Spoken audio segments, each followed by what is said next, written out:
Something you may or may not have heard about before that's very important, and it's maybe something you young people will figure out for us because we don't understand it. There's something called the placebo effect. The placebo effect is something that has to do with taking something that's a sugar pill or a piece of candy, and it's not a real drug. So when they do a clinical trial to study a drug, they'll always give one group, half of them will get the real drug, the other half will get a sugar pill that's not real. And the reason they have to do that is because they know that when people are taking a drug that they believe is working, there's always a small percentage where it'll work. So think about it. You could be given a sugar pill for cancer, and a small percentage of people it will actually help them to cure cancer. Now, my personal opinion, I'll share later how I think the brain works, is it has to do with maybe your body beginning a pattern. Your brain maybe starts the pattern going that you're getting the drug. So your body starts working and anticipating. I believe our memory and our body tries to anticipate. It tries to kind of anticipate problems or anticipate if they're going to come back again. The same way it does with trying to fight off something like COVID. It's already had COVID. It already kind of is anticipating and will start ramping up at the first sign that it might have to happen again. But the placebo effect is very interesting. And there, again, half the group will take the real drug, the other half will not, and yet some of them will actually get better. So that's something that they don't understand that has a lot to do with, obviously, the power of thinking you're taking something that's helping you, believing in yourself in a sense. So the opposite of the placebo effect, well, actually, let me give you another example. But I was going to say the opposite is called the nocebo.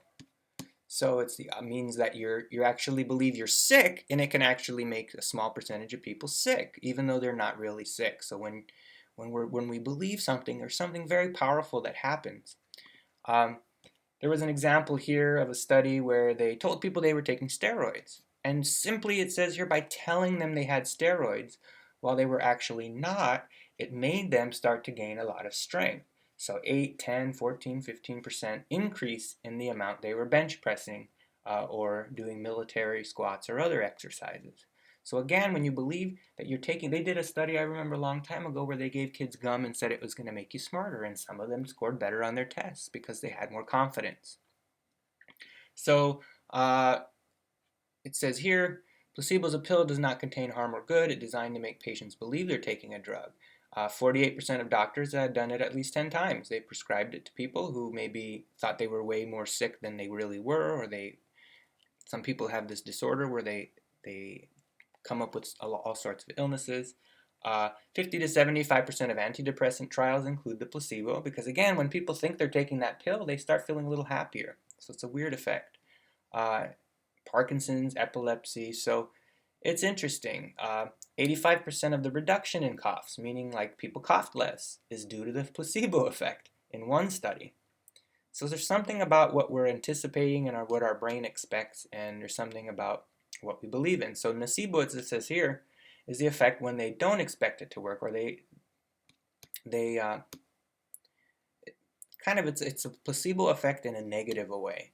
So the nocebo effect showed that patients who thought they were taking a drug in one study, 83% showed withdrawals, like they were having symptoms of side effects. So they can't have a side effect because they were taking a sugar pill. But again, it could cause you to have gains and things that help you get better, or cause you to be sick, or to have negative effects. This brings me to a runner. Because I was a runner, I have a lot of knowledge. I always read books about runners. And in 1954, we were at this point where really people didn't believe it was possible to break the 4-minute mile barrier. So run 1 mile in less than 4 minutes.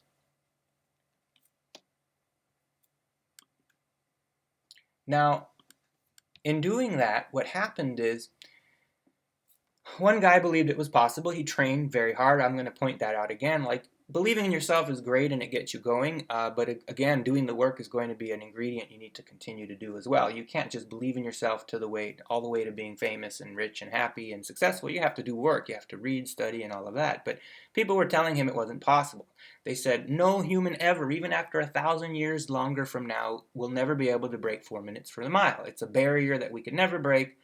And maybe telling them that kept it that way because they were so close for many, many decades, 406, 405, 403, and they didn't think they could break 4 minutes. So here's a little bit from the guy who actually did it. Sir Roger Bannister did break the 4 minute barrier finally in 1954. 4 minutes and 2 seconds several times, and then he said it's like a brick wall. Now, as a medical student, it didn't seem to me logical that it was not possible to knock He's the one off in the running a couple of second. seconds. He has a guy pacing him to run a good even split time each lap. On the first lap, I felt so full of running because I hadn't done any training deliberately for about 5 days. But then in the third lap, we slipped back to 3 minutes and 1 second. And Chris Chataway then went into the lead. But I felt that I had to do the last lap in under 60 seconds. I felt almost that the finish line was receding from me. It was so difficult to put all my energy. I was just able to reach the line, and then I collapsed because others were holding me up. And he did it. He broke the 4 minute mile in 1954. So something that for dozens of decades, and recently, I mean, they got so close within 4 minutes in 2 seconds, 1 second, 3 seconds, within a few decades. Finally, they did it, and as you read here, within 2 years, 2.5 years, 10 other runners did it. So how is something so impossible? Once they believed someone else could do it because they saw it, they were able to do it because they were already close. They had done the work and the training.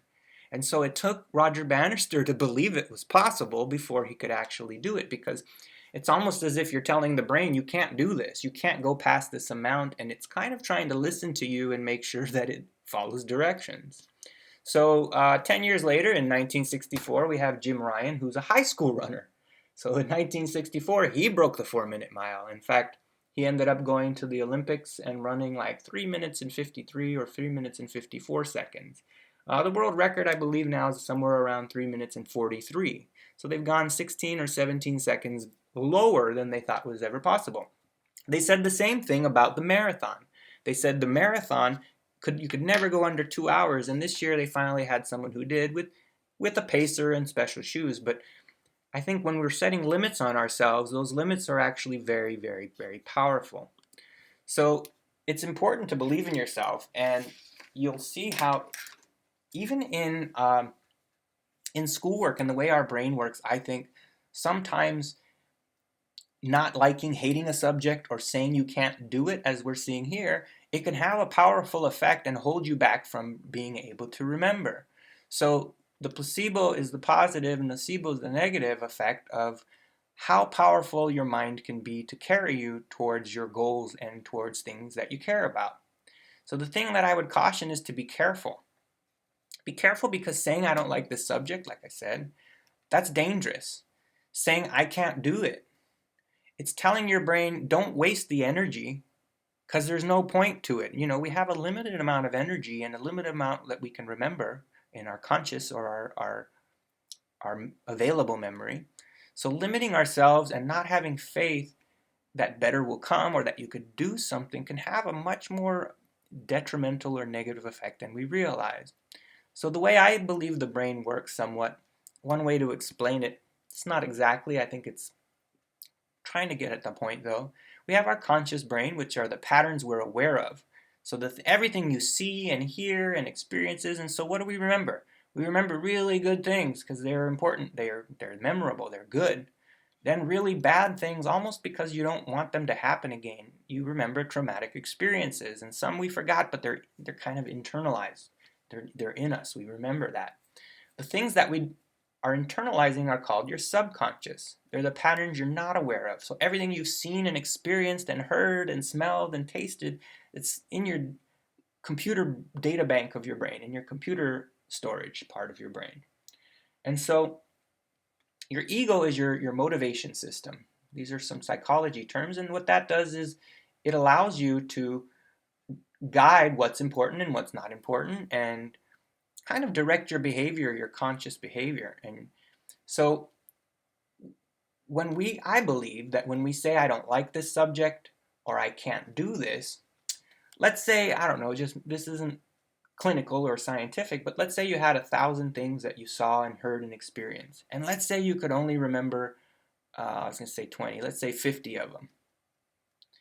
But all of those other 950 things you did, they're in your subconscious. They're there, you just don't remember them. So the way I see it is, if you can only remember about 50 things, which is a totally made up number, then when you say, I don't like this subject or I can't do this, you're telling your brain, don't even bother. Don't even bother trying to hold those 50, hold that thing that you're learning. Let's say you hate math. Why bother remembering this formula? You hate it, you don't think you'll remember it. So why waste the energy to hold it in your conscious brain, in the available memory? So why even bother keeping it at the top of your brain so you can remember it? So it's very, very dangerous. I warn all of you to consider your attitude. Consider how you're looking at learning. Consider changing your attitude of hating a subject to at least being neutral. But the thing I wish I knew is that everything you are learning in every subject is teaching you about the world, giving you a perspective, and teaching you about life. So really, everything you learn in every class is valuable. And if we really started to get ourselves to believe that, we would be a passionate lifelong learner. And you'll notice when you love a subject, you remember it. You're saying, keep this conscious, remember it. Keep it as one of the 50 because I love it. I like it. It's something so good, I need to remember it. So maybe we need to consider again our attitudes and even that we believe in ourselves a little bit more when we're students or athletes or anything. But the one thing to keep in mind and remember is your hard work matters. So I often give a little seed and talk about motivation and what we're going to grow into to my classes. And if you're a little seed, you really don't know what you're going to grow into. But you know that work needs to be done. You have to plant the seed, you have to water it, it needs sunshine. You could believe in it all you want, and maybe it'll grow on your desk, but I don't think so. It's very rare that something like that will happen. So belief is not enough. You got to get the work done. Your belief is a good way to get you going or give you a head start, but doing the work matters. So you have to plant the seed and do the work. You can believe you're going to be the greatest basketball player, but if you never practice and never do the work, that belief may motivate you and you might do well for a day or two, but it won't carry you very far. Or when you play more difficult people who practice, you're going to lose. So just keep in mind that a seed put on your desk, all this potential that you have when you don't use it, even if you believe it'll grow, you're really not going to get it done unless you do the work. So this isn't to say just believe in yourself like a lot of self-help people do. It's saying believing in yourself is a very, very important thing that goes along with your work. And it'll take you to heights and places that you and even us old people don't think are possible. How many limits we have on each other and how many things we say. So, for example, the speed of light, we say we know the speed of light, but we can't measure it directly. We can only measure a reflection of it bouncing back. And even though we can't measure it, we said this is the speed and this is the same speed for the entire universe. That's the law. So how can we make a law over something we don't even know for sure we can measure directly? So just like intelligence, nobody can measure it directly, and everybody has a different range and spectrum of intelligence, all different kinds. Spatial intelligence, geometry, math, science, artistic, smell, taste, music, all these different talents. And we can get better at anything, but some are gifted in some things and others, just like athletes. Some are gifted in some, we work at it harder, but even the gifted ones need to do the work. So you can't measure intelligence really. So don't ever believe it when someone tells you you're not smart.